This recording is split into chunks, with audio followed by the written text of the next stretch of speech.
Buen día, el día de hoy voy a entrevistar a la psicóloga Catalina Gutiérrez, en la cual nos va a exponer eh, todo acerca de su profesión de psicología jurídica o forense. Muchas gracias por estar aquí. Bueno, muchas gracias por la invitación. Ok, bueno, de acuerdo a su experiencia y formación en el campo de psicología jurídica o forense, la primera pregunta es, agradezco me pueda contar cuál es su perfil y cuál es su mayor logro como psicóloga. Bueno, yo trabajo principalmente como psicóloga forense.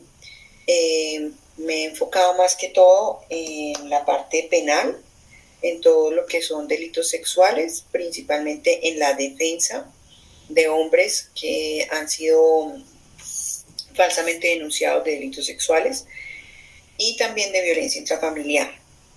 Además, pues trabajo mucho en el campo de familia, en todo lo que tiene que ver con los procesos de divorcios y custodias. También trabajo en el campo civil, casos de reparación de víctimas, por ejemplo, en casos de accidentes, familiares de personas que han tenido fallecidos por homicidio y también en casos de acoso laboral en el campo civil. Todo eso por medio de evaluaciones o conceptos técnicos en el campo específicamente forense. Ok. La segunda pregunta es, en el rol que desempeña actualmente, ¿qué líneas de trabajo desde lo disciplinar aborda? Bueno, líneas de trabajo, pues básicamente lo que te comentaba, toda la parte de conceptos técnicos y de pericias como evaluaciones a las personas desde el campo penal, de abusos sexuales, violencia intrafamiliar principalmente. Hay otras que tienen que ver de pronto con homicidios o con inducción a la prostitución y eso, bueno, que eso es sexual. Desde el campo civil, en familia, en laboral y, y todo el tema de las reparaciones también en el campo civil. Principalmente esas son como las, las líneas. Y pues el rol, trabajo como perito independiente, generalmente con las defensas o con alguna de las partes en el campo civil. Ok. La tercera pregunta, ¿qué acciones, procesos o actividades resalta en su ejercicio profesional en este momento? Bueno, primero, pues todo lo que son, todo lo que son actividades que vayan a fomentar o que ayuden a fomentar el posicionamiento del rol del psicólogo. Trabajo con algunas fundaciones en temas relacionados con evitar que se sigan dando las falsas denuncias y que los padres sean justamente separados de sus hijos. Y pues desde allí hemos formulado diferentes acciones y diferentes actividades, no solamente las que implican peritajes, sino otro tipo de actividades que nos han ayudado a ir como generando líneas jurisprudenciales de protección de los derechos de los niños, a tener una familia y no se separada de ella, a que se entienda que las formas de interferencias parentales son formas de maltrato infantil. Entonces también pues en ese sentido hemos con varios padres y con varios profesionales realizado acciones enfocadas a que se evidencie esa realidad y pues que se posicione obviamente el rol del psicólogo forense, sobre todo privado, porque a veces tienden a pensar que porque uno es pago por una de las partes, entonces uno está parcializado. Entonces es muy importante que la gente sea consciente que nosotros, independiente de que seamos pagos o no pagos por una parte o por otra parte, pues en realidad estamos basados en los hallazgos científicos y no en los hallazgos o las percepciones personales. Ujú. Entonces esas son actividades pues muy importantes que yo ejerzo en mi rol aparte pues de lo que yo hago ya específicamente como perito, ¿no? Que son las evaluaciones y pues toda la parte eh, específica de los conceptos técnicos y las pericias. Ok, listo. La cuarta pregunta es, ¿desde cuál modelo o enfoque de la psicología orienta las acciones que desempeña en el campo de la psicología? Bueno, hay muchos enfoques, bueno, no tanto enfoques. Digamos que hay diferentes modelos y protocolos que nosotros utilizamos desde la psicología forense y ellos dependen de el tema que se está manejando. Entonces, por ejemplo, en el tema de delitos sexuales, que es como el tema que más se trabaja desde la psicología forense o que tiene más como investigaciones y eso, pues hay diferentes modelos de abordaje, tanto si se hacen entrevistas como, o sea, de abordaje evaluativo, tanto a las víctimas como a los indiciados, a los acusados. Y bueno, desde allí pues se toma el modelo que se requiera, depende de la edad de las personas, del contexto socioeconómico, pues como muchos factores. Casi todos estos modelos, sobre todo los que tienen que ver con evaluación de la credibilidad, de la validez, todo esto, muchos vienen desde España, entonces pues son corrientes como que utilizamos mucho los psicólogos forenses, las que vienen de España, y pues otros protocolos que se han realizado desde Estados Unidos, ¿no? Que son más que todo para evaluación de víctimas principalmente. Eso es algo que nosotros no hacemos mucho en el caso de sexuales, porque pues por norma quien debe evaluar a los menores es la fiscalía y medicina legal, nosotros no. Entonces, pues nosotros más que todo utilizamos como esos otros protocolos que nos ayuden a mirar la validez de las evaluaciones y pues hay diferentes dependiendo del tema que se está manejando.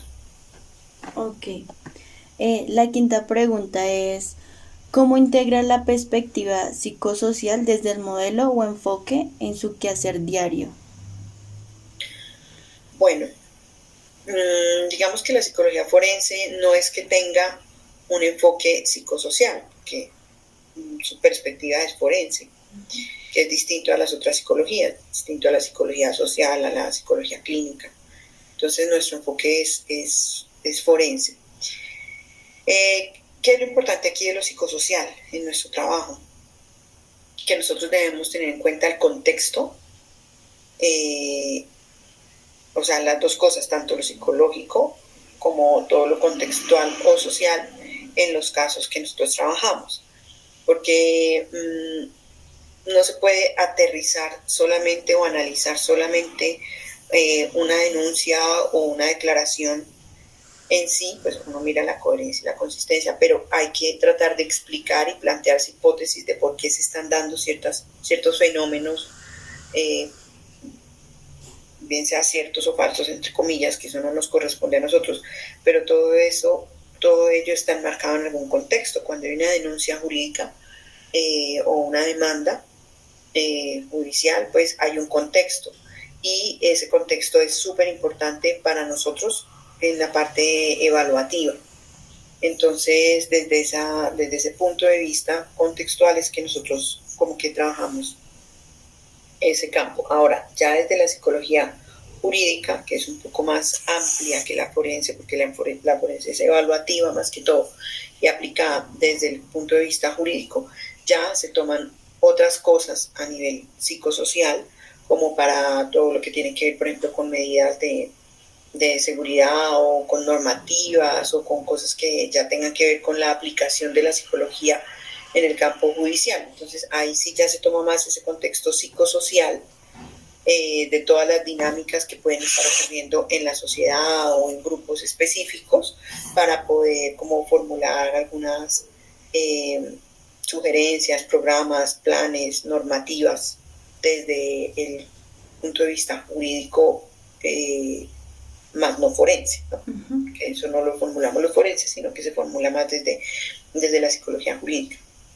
Ok. La sexta pregunta, ¿cuáles técnicas de abordaje utiliza desde los modelos o enfoques de intervención utilizados en el ejercicio profesional? Bueno, el abordaje pues es referido principalmente a las personas a las que evaluamos.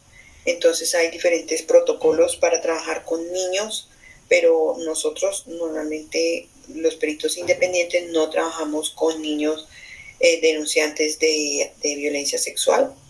Por norma le corresponde al CTI de la Fiscalía, pero pues hay diferentes protocolos que se trabajan para eso y que están avalados internacionalmente. Ahorita se está tratando de trabajar con un protocolo que se llama NICH, entrevista NICH. Y pues ya para otro tipo de valoraciones que hagamos con adultos en diferentes contextos, pues trabajamos como protocolos, entrevistas estructuradas, semiestructuradas, entrevista cognitiva, dependiendo del caso. Aplicamos otros protocolos para trabajar, por ejemplo, simulación, realizar simulación y control del engaño. Y para eso también utilizamos pruebas psicométricas que nos ayuden a corroborar si hay indicadores de engaño o de simulación en las personas. Ok. La séptima pregunta es, ¿trabaja de manera interdisciplinar y transdisciplinar? ¿Cómo, con qué otras disciplinas trabaja y cómo lo hace? Sí, claro. Nosotros en el campo forense nos relacionamos con muchas disciplinas, principalmente con el derecho, tanto penal como civil o administrativo, dependiendo del caso que estamos manejando, pero sí se trabaja principalmente con el derecho. Con otras disciplinas que también tenemos contacto son las que tienen que ver con ciencias forenses, con medicina forense, casi siempre relacionado con casos penales. No podemos como pronunciarnos, pero sí trabajamos en equipo con sus informes o con sus dictámenes para corroborar datos, para revisar temas de consistencia, bueno, todo eso. También trabajamos con informática forense porque hay mucho material digital que tenemos que analizar nosotros y, y pues bueno, que nosotros no verificamos como hay unos parámetros que ellos revisan, que son la originalidad, la mismicidad, la autenticidad, bueno, nosotros no nos corresponde nada de eso, pero sí analizamos evidencia digital o solicitamos evidencia digital. Entonces, muchas veces se hace también con el informático forense. Y trabajamos también con los investigadores que son criminalísticos, porque a veces nosotros para poder explorar hipótesis o corroborar hipótesis, pues necesitamos una información que no nos corresponde a nosotros obtenerla y que se hace por medio de los investigadores. Entonces ellos a veces nos ayudan con nuestras hipótesis recolectando la información o a veces ya nos traen la información y pues con ellos también se trabaja en equipo para la formulación de hipótesis y para la corroboración de estas y de los, si me pasa el término, eh, bueno, como las hipótesis del caso que tiene el abogado, entonces también trabajamos en equipo con los investigadores. Ok. La octava pregunta es, ¿qué aspectos éticos de la psicología son los más relevantes en su campo de acción? Bueno, son muchos. El primero es la imparcialidad. Nosotros debemos ser imparciales y objetivos por encima de todo. Independiente de que uno sienta de pronto empatía o no con un proceso o con una persona, independiente de que uno de pronto tenga algún sesgo por personal, por algo que uno haya vivido o por algo que uno escuche, en fin. Nosotros debemos ser imparciales y debemos manejar las cosas desde lo científico, desde lo técnico, respaldarlo siempre con lo conceptual, no desde nuestra opinión. Sí, esa es una de las cosas más importantes. Otra es que si empleamos si hacemos evaluaciones, debemos hacer esas evaluaciones con rigor científico y todas las pruebas que nosotros utilicemos deben ser originales pues, o sea, no fotocopias ni plagiadas ni nada de eso.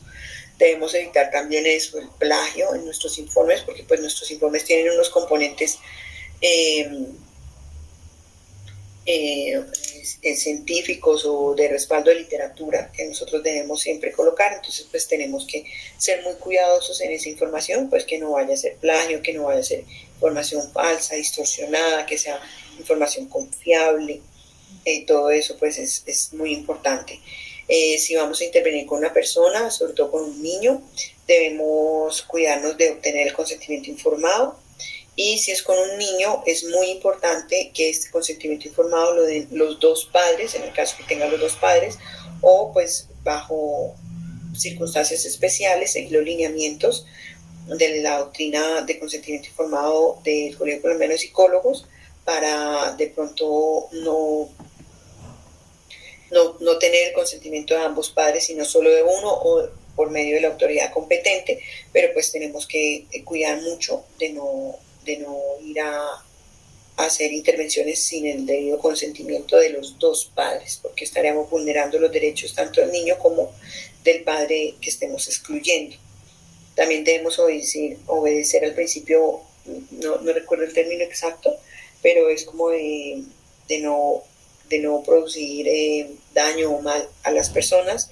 Entonces, pues también nosotros estamos, digamos, en alguna obligación ética o moral en el caso en que una persona se esté incriminando, pues también de avisarle, comentarle a esta persona o al abogado que esta persona se está autoincriminando, por si desean o no continuar con la evaluación o exponer la evaluación, porque pues ellos pueden ser evaluados y no exponerse, eso ya es decisión del abogado. Lo otro que es muy importante es que no hagamos cambios de la información que nos den, ni de las pruebas. Hay psicólogos que lamentablemente han adulterado pruebas o cambian las versiones de las personas, omiten cosas, agregan cosas para, entre comillas, ayudarles, y pues eso es algo que no es una práctica completamente inaceptable. Prestarse, por ejemplo, para hacer falsas denuncias es algo completamente inaceptable, pasa muchísimo, y pues eso es algo que nosotros no podemos hacer desde lo ético. Es como eso principalmente. Ok, y la última pregunta es, ¿qué recomendaría a futuros profesionales de la psicología desde este campo? Bueno, la primera recomendación es que si no tienes una formación académica en psicología forense, no te metas a ejercer la psicología forense. Este campo requiere muchas habilidades y requiere muchos conocimientos. Lamentablemente uno encuentra mucha gente que juega al psicólogo forense, que quiere